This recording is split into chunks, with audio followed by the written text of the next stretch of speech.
Welcome. This is Halcyon with a special edition Hug Nation check-in, a reflection on my 19th journey to Black Rock City. How to put into words. When people are asking how my burn was this year, I have been saying it was deeply spiritual. I would say it was actually a religious experience. And what do I mean by that? Well, hard to say, hard to put into words. As I've tried to articulate it to people, I've fallen short, but I'm going to try. I had a number of physical, overwhelming, tingly, centering oneness sensations. I had a number of experiences where I felt pulled and drawn and called to go places, to turn right, to listen. And in those moments was introduced to people, was exposed to an idea, a thought, a talk that made me vibrate and resonate and feel like you are here for a reason. You are here as a agent, as a cell, as a single piece of a massive organism, as a massive unfolding, as a massive narrative. And I had these amazing sensations and feelings that there is a divine plan to the universe. There is a flow. There is a loving guidance that is steering us and that has the potential to allow for the creation, the creative unfolding of a truth, of a profound future for the universe that humanity, and specifically the creative genius and inspiration that people have individually and collectively as communally, that it plays a role in this unfolding. And I had these experiences of optimism that were unlike and more profound than anything I've experienced my entire life. And I'll be honest that I've had, moments,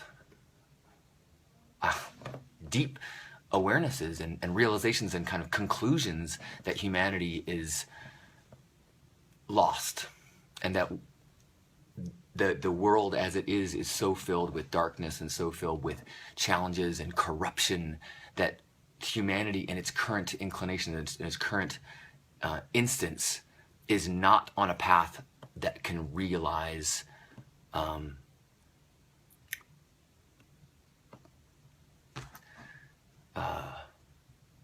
freedom or beauty in a world wide, in a universal way, that we are destined to be a universe in conflict with good and evil, and in fact that evil or the darkness or that we are too far gone, and that the corruption and that the poison and the pollution of our world is the poison, the plague on humanity is too infiltrating for us to really hope that we can cure it. And that although Mama Gaia is trying its best to awaken a cure for humanity in the ways of this massive spiritual awakening, I think that's happening, often guided by plant medicines and by consciousness expanding through all sorts of technology and chemistry, and our forests and our jungles are producing the white blood cells of ayahuasca and mushrooms and things that are curing our patterning and curing our thought processes on individual and large basis. And even though I think that is happening in this massive way, I still had a pessimism that it could spread wide enough to change the direction of our collective world. And I had these moments on the playa where I for the first time ever, felt like, no, actually, there is hope. And a huge part of this hope, a huge part of this allowance of God's unfolding is due to things like Burning Man. And then the new awakening I had as I was directed to hear this talk at Center Camp was the role of the maker movement, the role of this new ability for individuals to generate, create, and express their creative genius, these inspirations that happen outside of the current system of capitalism and of corporatism, which is so inherent on the need for financial and profit-driven results. That in the new maker movement, in the new Burning Man way, we are empowered to create from a place of truth, from a place of need, from passion, from an innate purpose to create artistically in a billion different ways, whether that is writing, whether that is building, and the reason that we're now able to do it is because we no longer need to create a capitalist corporate venture-backed way that needs to have these quarterly returns. We now have the ability through maker spaces, like I just got to spend time at the generator and see the potential of when people have access to the same kind of tools that used to require hundreds, if not millions of dollars of resources to get the tools so you could create whatever is the product. Now, with the combination of maker spaces and 3D printing, individuals and groups have the ability to create anything. And as 3D printing expands and grows into the ability to make more and more complicated and smaller and even chemical things, even the ability to 3D print, medicines all over the world, that will change everything. And that will allow this divine unfolding. That some of this awareness is combined with some of the ideas that I've been working through that were kind of articulated so well in Elizabeth Gilbert's book, Big Magic, that the creativity, that the muse that is in people, that it has been stunted and it has been caged since the Industrial Revolution, since we've had this shift in this kind of human identity from a place of we are creative makers to a place of we are consumers. We are single-rolled cogs in this machine of consumerism. And so our whole educational, our whole socializing system is geared towards steering people to be cogs in the machine, steering people to become consumers, to become to quiet the creative genius. In fact, we now have a system and we have this narrative where at a certain point in the upbringing of a child, if they do not express talents in the ways of singing or dance or writing that are so profoundly gifted and marketable, that if we don't think they can be a professional artist, that we steer them away from creation in general. And that is the poison that is killing the ability for God's will and need and the cosmic plan to unfold. It's because we have these millions and billions of cells with inner programming of creation that is part of this cosmic plan that we discourage and we quiet. We say, you are not an artist. Stop doing that. Even though our history, all of our ancestors, all of our relatives, they sang around the campfire. They knitted, they weaved, they made things beautiful, even though there was no profit reason to do so. We are creators. We are artists. It's part of being a human. It's part of the difference between these thumbed monkeys and everything else is that we have this need, this inherent creation, this artistic fire that craves to express. It is the current culture that discourages it and quiets it. And that is why the significance, the religious implications of something like Burning Man is profound and revolutionary, is because it takes people by the coat, it shakes them, it shows them, and says, no. You are not a consumer. You're a creator.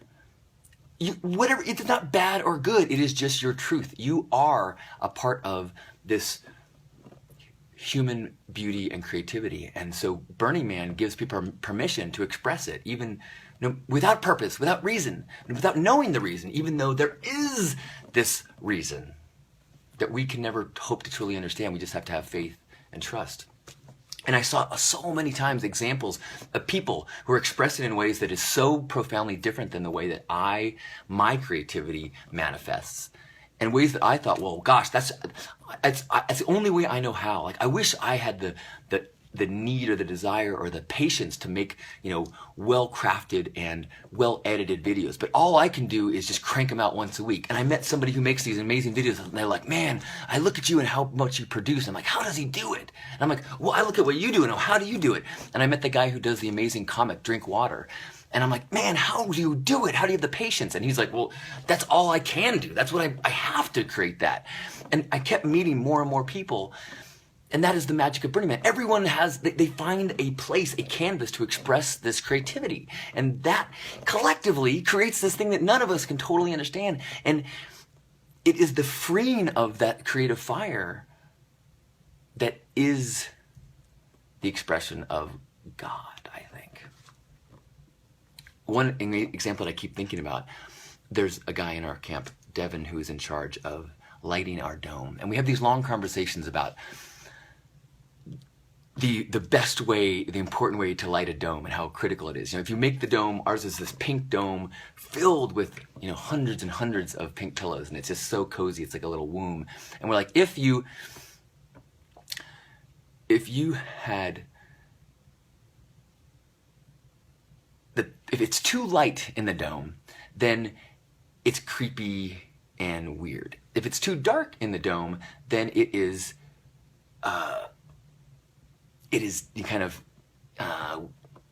it makes people want to sleep and just have sex, and it's not a social place. But if it's just right, it makes it so that you want to cuddle and have quiet conversations and just like soothe and just make magic. And so when we first lit it, Devin's like, I know, it's too light. And then, an hour later, he's like, I know, it's too dark. And we had this kind of Goldilocks interchange. And eventually I was like, okay, cool, it's just right. And he's like, not quite. And he spent the next 4 hours getting up and down on a ladder, adding can lights around things and covering a bulb in a certain way and adding a little bit LEDs in the shape of a heart and just tweaking it until it was perfect. And here's a guy who does not, by any definitions in our culture, identify or would be qualify as an artist. But here was his canvas. Here was his place that he got to express himself and obsess about making it a pure and perfect expression of what his inner fire truth required him to create. And even though 99 out of 100 people would not have even noticed the lighting in the dome, it was perfect. And it gave this individual, without the traditional definition of artist, the ability to create and be artistic and play his individual role in the collective expression. And that's just, this one example. And I think that everybody, whether you know it now or profoundly are aware of it or are craving it, that everyone has this one or many ways that creative muse is seeking and desiring to be expressed as part of this spiritual and magical unfolding. And so I made that video recently about You Are an Artist, and while there was a couple people that fought back and they resented it and they felt offended, they're like, hey, I spend, I've had training to be an artist. I spend my time and money and resources, building these big sculptures, and how dare you say that someone who just shows up in an RV and puts on a tutu that they're an artist?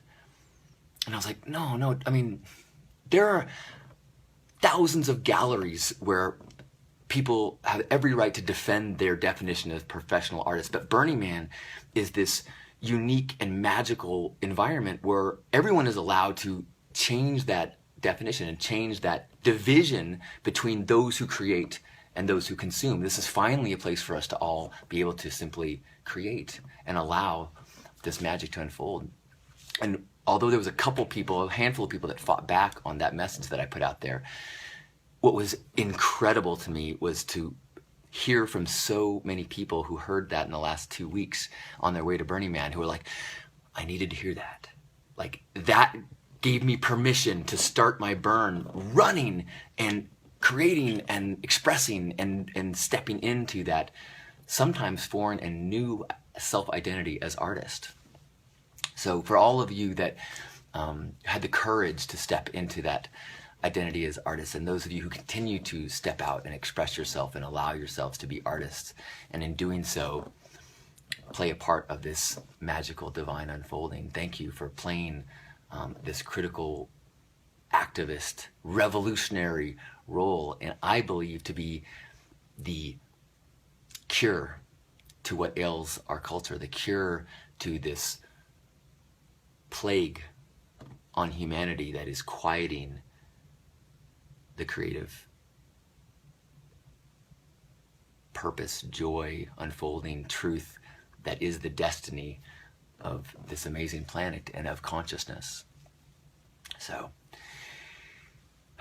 over the next weeks and months, I hope that this truth continues to clarify for me and continues to give me more of a sense of purpose and path. I feel deeply right now that part of my role in life, in this lifetime, is to continue to open myself to this message and to open myself to this truth that we are all artists, and to continue to try to channel and shine a light on this for my own life and for all those that are open to receive it and open to practice it. And what is so amazing to me is that while I have spent so much of the last decade or so on a certain aspect of this unfolding, very focused on the heart-based aspect, very focused on the hugging, gooey, pink fuzzy integrity and vulnerability aspect of this unfolding of truth, what was so significant for me about this week was hearing others and opening more to the more nuts and bolts engineering aspect of this unfolding, and specifically that which is tied to the maker movement and tied to 3D printing and tied to this new, while I have been so focused on trying to allow people to be reconnected with the truth, their inner truth, as opposed to the external scripts, that there is also this congruent and parallel unfolding and awakening and kind of educational truth that is also happening in the realm of engineering. And that's what you see as people building these incredible LED things and incredible robots and incredible technologies at Burning Man, is this exact same path towards a listening to an inner script, or inner truth, as opposed to an external script. Yes, the external script fine-tunes your engineering skills so that you can build software that aids in the accounting of a corporation. But those same skills, that same passion and truth and talent that is a part of your inherent gifts, Burning Man and these other realms empower people to express it from that inner truth as opposed to the external script. And the more venues and avenues we have for this expression, I think the more we will see a picture crystallizing that is not driven by for-profit corporate desires and motivations, but instead driven by something deep and magical and spiritual and divine. So thank you for letting me try to articulate that and coming along on this journey and sharing your path. And if you had an experience anything like this, or if you were awakened to some truth in yourself, or you were able to express some sort of a part of your artistic fire, I would love to hear about it. I will do my best to follow along and read the comments and replies here as we finish up. I'll tune now into the comments in the chat room that's happening live. This is being recorded live. If you're watching this archive, I apologize for maybe not seeing your comments as they happen, but thank you for letting me step into this truth and try to make it more crisp and articulated. I gotta say, I feel like I now can see this path through the darkness. And as I step out of this isolated magic of Black Rock City and tune into the news and see how much darkness is waiting for me and how waiting for us and is pounding us and inundating us from the news, and how hard it's been to kind of like slowly read about what's happening in the world, I have to remember that in these moments of clarity, even amongst the darkness, for the first time in my life, I could see a path. I could see this crack of light through it all. We may or may not be able to follow that path, but even the possibility has changed my life, I think. I think I'm a different person than I was 2 weeks ago. And I'm not exactly sure what that means or how that affects where I'm going or what I'm doing. But I have this optimism. I have this faith that is profound. And I don't ask or require you to believe me. I don't ask or try to convince you to accept this truth that I now feel deep down inside me. If it resonates with you or it feels like there's some truth to it to yourself, then let's keep exploring it. But whatever your truth is and whatever resonates with you, I respect that. I don't ask you to believe, or I don't ask you to argue with me, or I just ask you to try to seek out your truth. And my faith knows that your path of seeking and your path of creative and truthful unfolding is perfect. Thank you. I love you.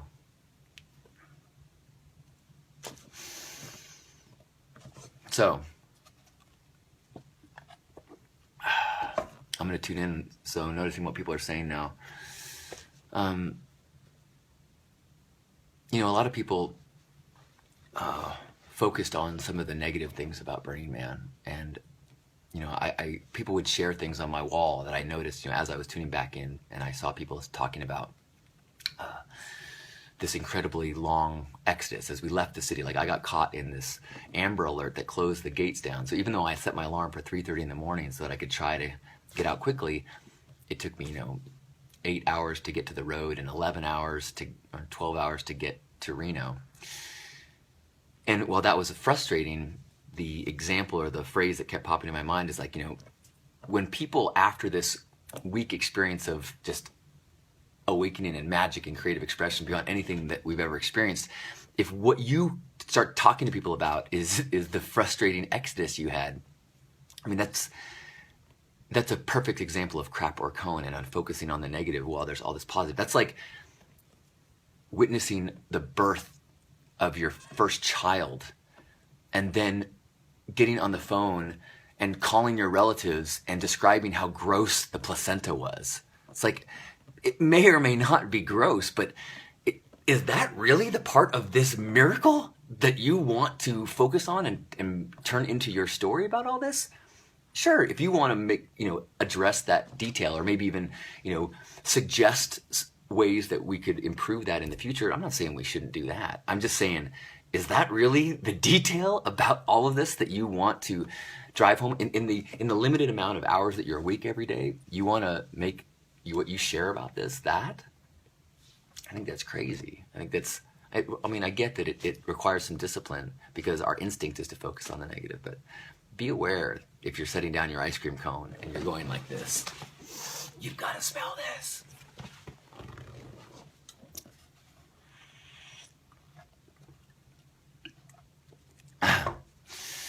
Kelly just saying that she had a vision of me as Halcyon the White. Well, if you saw my pictures before the burn, I had a couple of wonderful weeks where I really enjoyed being white-haired, and I think that there's a very good chance that I will return to that.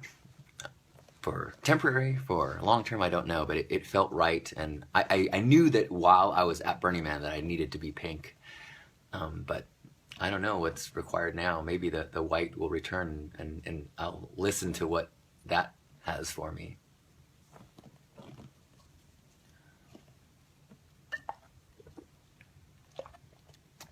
I'm sorry we didn't get a chance to say hello, Katie. Someone else I saw posted earlier that they come up to me and said hi to me in the hotel here, and I looked at them like they had a third eyeball. And I will say that, look, I had moments on the playa and at the Grand Sierra where I was overwhelmed and fatigued and intoxicated, and if I was not in a place to show compassion and connection for you in those moments, I apologize. I had one person write me with some pretty harsh words about how I disrespected them on the playa, and I can say that I have no memory of that, and that I have thousands of experiences of having really profound hugging connections with people, and if our interaction was not what you wanted or expected of me, then I apologize, and no disrespect meant. I hope that you can excuse me and recognize that I was having my own burn experience, and there were times when I was overwhelmed, and there were times when I was unable to be present for someone else's experience because I was having my own. And I hope that you can forgive me, and if what you expected from me was not realized, I hope that you can see, even in that disappointment, maybe there's a lesson there as well.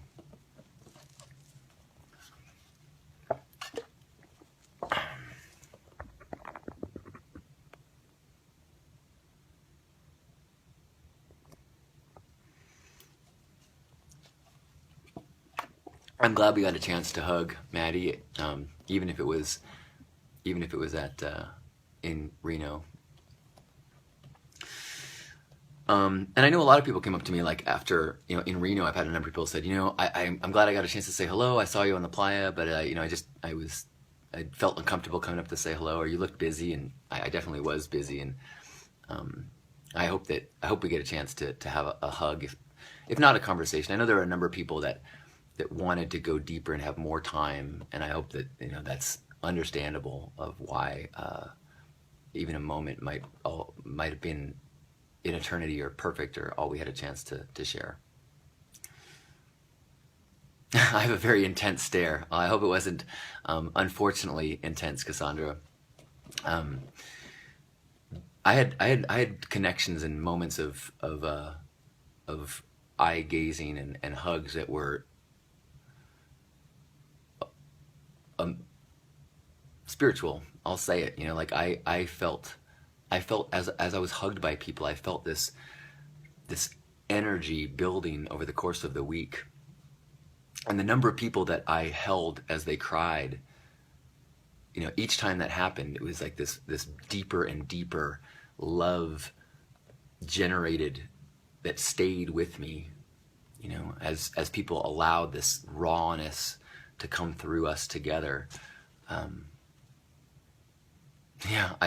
over dinner recently, I was talking with people, and I shared with how powerfully spiritual and religious this was for me, and I could tell as I was saying it, like, oh, I'm now speaking a language that's making some people uncomfortable, and all I can say is that I have no ability to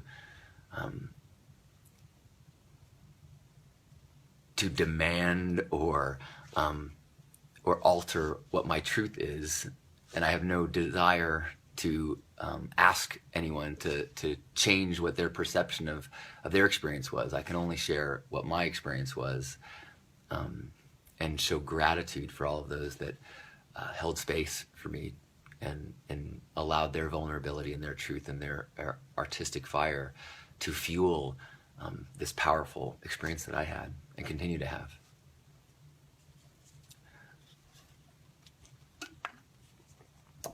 If you're just tuning in, my burn was amazing. It was way more than I expected. This is my 19th burn, and it was my most powerful by far. I feel like I'm a transformed person. I feel like my recognition of my purpose in this lifetime is more concrete and more true than I've ever felt. I feel like the affirmations that I've got about my path so far are stronger than I've ever felt. I don't know what I'm supposed to do next. I just know that if I surrender, there's no way that I can be out of alignment if I let go of what I should be doing and instead just fall into truth. Then it's perfect. Thank you, Raja. I'm pretty happy too. You know, if some of my highlights, I had the best day of my life on Thursday, starting from the middle of the night, Wednesday night, into, Thursday, the wee hours of the morning. I had this a number of incredible experiences and awakenings and vibrating moments of absolute truth, some of which are too personal for me to share currently, some of which there were many people in attendance. Like the Pink Ride this year was amazing. We gathered at Pink Heart, and if you were there early, you saw me kind of running around trying to get all the technical things established. And I tried to, apologize for those of you that came early and hoping that we could have a moment, because I really needed to get things technically figured out so that we could have, the talk could be heard by everybody. But even though I didn't have a chance to individually connect with everybody, the collective experience I had was amazing. I spoke for like an hour and a half, and I cried, like 5 times while we were talking, and I felt so supported. I felt like afterwards I was like, wow, if someone was recording that hour and a half and they put it on like an SD card and just like embedded it into my tombstone, like that would be everything that I ever felt like I needed to share with history. Like that was all of the lessons, all of my truth came out during that hour and a half. And then after that, to have us all get together and ride on the Pink Ride, and this time I allowed ourselves to take our time, and we rode out and circled the man and circled a piece of art, and then went to center camp, and looking back at that ribbon of pink behind me was so amazing. So amazing. So amazing.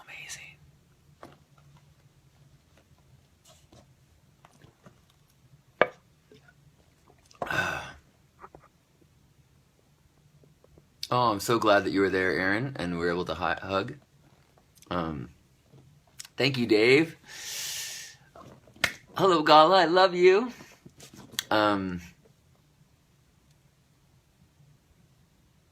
Yeah,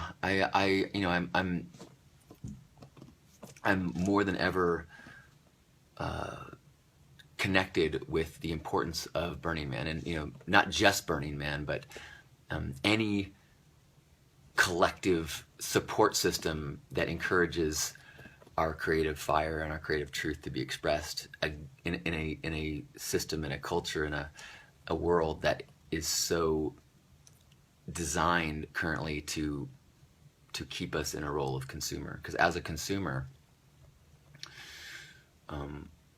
we don't fan the creative fire within us to get hot enough to break the seed and allow to bloom the genius that we all have. And that genius doesn't mean that we all create an invention that cures a cancer or digs a million wells or brings electricity to a desert. It just means that creative fire plays our role in the collective new narrative of connection and whatever that truth is that is beyond any one of us to understand. And your truth, your creative fire could be in powerfully loving your children, or in singing a song when you're called to do so, and letting go of that impact, but knowing that the collective rippling vibrations of you expressing your truth has an impact on this divine unfolding that is way beyond any understanding that an individual can have. It's just part of this profound truth. And I know that my truth became, the more I let go of trying to play an impact in the world, the more, without intending to, I found that my truth did start to resonate in a louder and louder way and touch more and more people. I had an experience years and years ago when I was really trying to explore who I was, and I was doing cockybastard.com, and I was doing Hug Nation. I would get these emails from people who said, you say you're trying to do good in the world and you're trying to hug people and spread love. Well, why don't you do something that really matters? Why don't you work for a soup kitchen or like help people that are really in need? And I was like, hey, I wish, like, I get what you're saying, and I understand that there is a need to do good in this fighting the darkness way, but I have this faith and this belief that if I work on myself and try to do inquiry on all these places that I have of guilt and shame, and these ways that are kind of in the way of me expressing my truth, that if I work on those things enough, I will get to a place where I express myself in a way that does do good for the world and the planet. Even though as I was making this defense, I still felt a guilt, and I felt like, well, gosh, maybe you're right. And years and years and years later, I find myself doing things in the world that from the outside look like they're acts of charity, or look like they're acts of me trying to do good in the world. I find myself starting this homeless outreach charity, but it came through me not from this desire or this need of guilt or what I should do in the world, but it came through as a way of this creative unfolding taking form, allowing it to take form, allowing just this need, this creative artistic expression to happen, which became First Saturdays. And so a decade after being someone saying, why do you work in the soup kitchen? I find myself, oh my gosh, without meaning to, I now run a homeless charity. And I believe, I have faith that unfolding is what happens to all of us as we surrender, as we get clearer and clearer. We have no choice but to fall into, to allow to come through us this desire to be of service. I just know that to be true. Again, I'm not asking you to believe me. I'm not trying to convince you. I'm not attached to what you believe. But I do love you.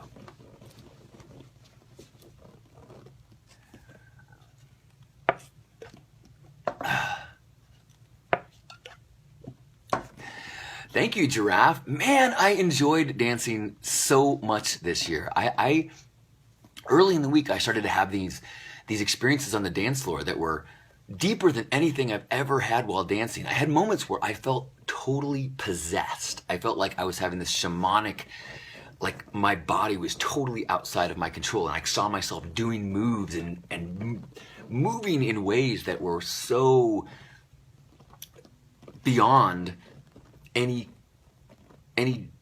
dancing that I'd ever done before, truly into the realm of ecstatic dance. And if you've followed me, in recent months or years, you've heard me talk about some of my shame and my frustration and judgment about the dance floor, and about like going to ecstatic dance moves and being super nervous and even like turning away at the door. And so to have these ecstatic dance experiences on the playa was incredible. I've had some, even in Reno, the music around the pool has been like, wow. And so thank you, Giraffe, and thank you, Anshul, and thank you, DJ Leif, and thank you, Johnny Quest, and anyone else that I danced to on Playa. Thank you for this like church-like beats influenced divine physical expression that came through me. I don't know how to explain it. It was magic. Thank you, Kala. I'm glad we got to hug. Many hugs to you, Metal Nat. Many hugs to anyone who has popped in the chat room that I've been unable to see your words and comments yet. I will try to do my best to tune into the comments once we go off broadcast, so I can make sure that I get to hear them all. I've been trying to like focus in the moment when I tune into the comments. Sometimes I get distracted and lose the flow. So thank you for your understanding as we've tried to be present to this shared experience, even though I haven't maybe been present to every specific individual comment. In this moment, I will tune into them as soon as I get off this broadcast.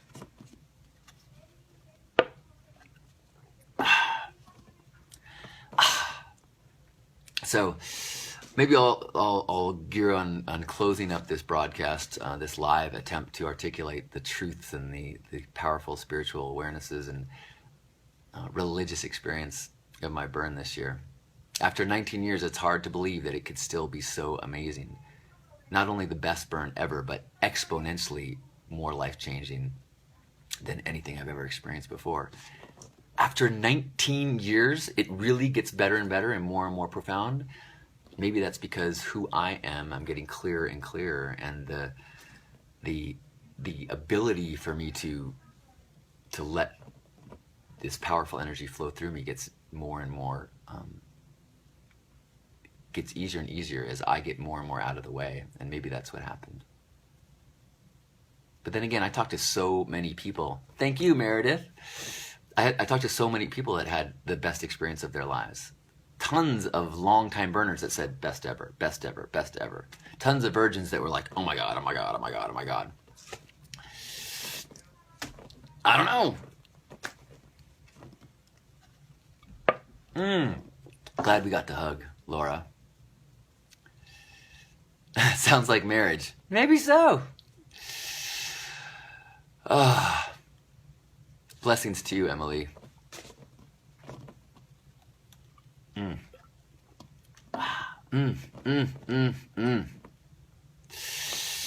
Thank you, Matthew.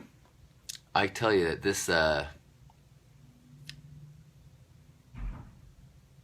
felt like everybody that I encountered was so beautiful, that everyone was reflecting back this divine light to one another, so that the brilliance was undeniable. I love you, Christopher.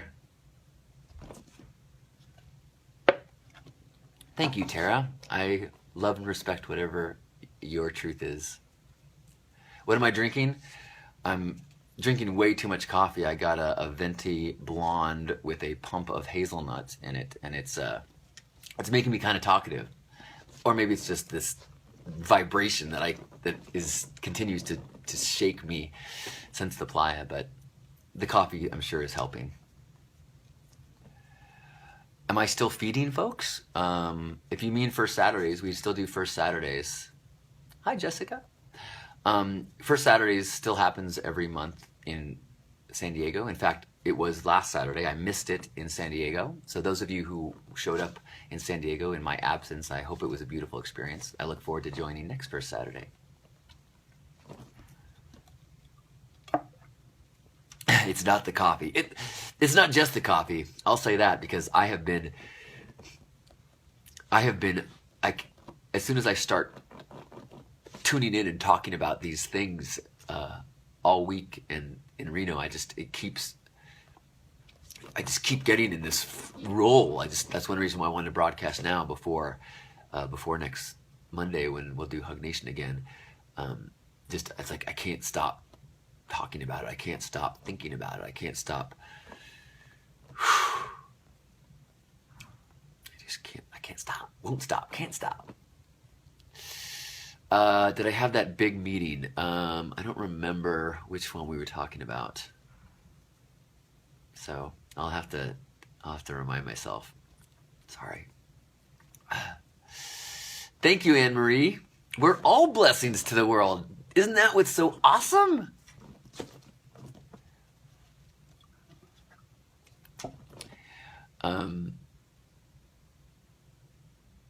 Yeah, God, there was so much amazing art this year. There was so much amazing personal expressions. I went to one of the most amazing weddings that I've ever seen.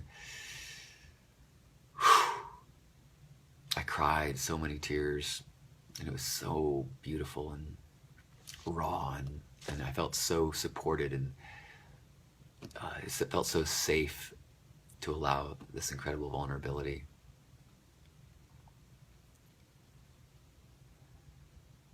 Thank you, Matthew. I did not check out the 747. There's a lot that I did not check out this year. There's so much. I mean, luckily I've given up that need or desire to see all the art or even any of the art. Instead, allow myself to have whatever experiences I have, a lot of which my experience are at home at Pink Heart, and that hosting and being present and sharing with and hosting and connecting with people that come to Pink Heart is such a profound joy to me that often when I'm out doing things, all I want to do is return to Pink Heart and see people experiencing that. I just had this amazing conversation with Carl Baba downstairs about how gifting is this practice of the duality of giving, and how he had this tantric master in India that he would go see, and this master would cook all this food and give it to people, and Carl would be like, I you give too much, and this master would be like, look, this is my love. This is my way of giving you love. And when I see you appreciate my love, it fills me with this profound love. And that's how Burning Man works. That's how gifting works. It's kind of like, if someone is giving you sex, you don't want them to give it to you in a way of sacrifice. You want it to be joyful. You want them to be grateful to get it, and you want to be grateful to give it. It's the two-way that makes it magical. It's not a sacrifice. That's not gifting. And it's the two-way gifting that allows this exponential growth and magic to happen in the world. Because as you receive the ice cream, as you enjoy the couches that we make, as you enjoy the ice water, it doesn't deplete me at all to give you this. It is no sacrifice at all. It is the opposite. It fills me with an appreciation and experience of the joy that you receive. And simply receiving in a loving, gracious way is an act of giving in and of itself. It's that it becomes this loop that enhances both. It becomes that +1 of gifting that's so magic.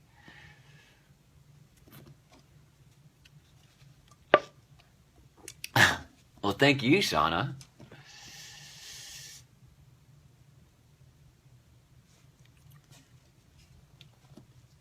I felt, it's amazing, I don't know if you've been following along, but months ago, I was kind of coming to terms with my little gut that I had, and was like, I'm just kind of be at peace that I'm 45 now, and I don't need to be, hardcore six-pack forever. I can still feel beautiful in whatever shape my body is. And then at the same time, as I let go of that, I also kind of got really focused on dieting and exercise in the month, 6 weeks leading up to the burn, and got myself pretty cut. And then at the burn, I found myself becoming about as cut as I've ever been. I'm not sure is it bad form to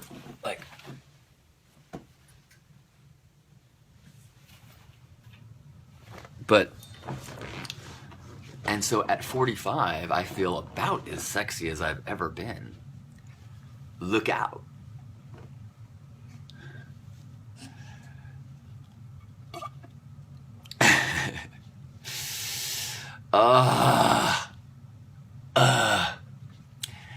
So, did I already say I love you? Yes, I do. I love everything right now. I love all of it. The good, the bad, the light, the dark.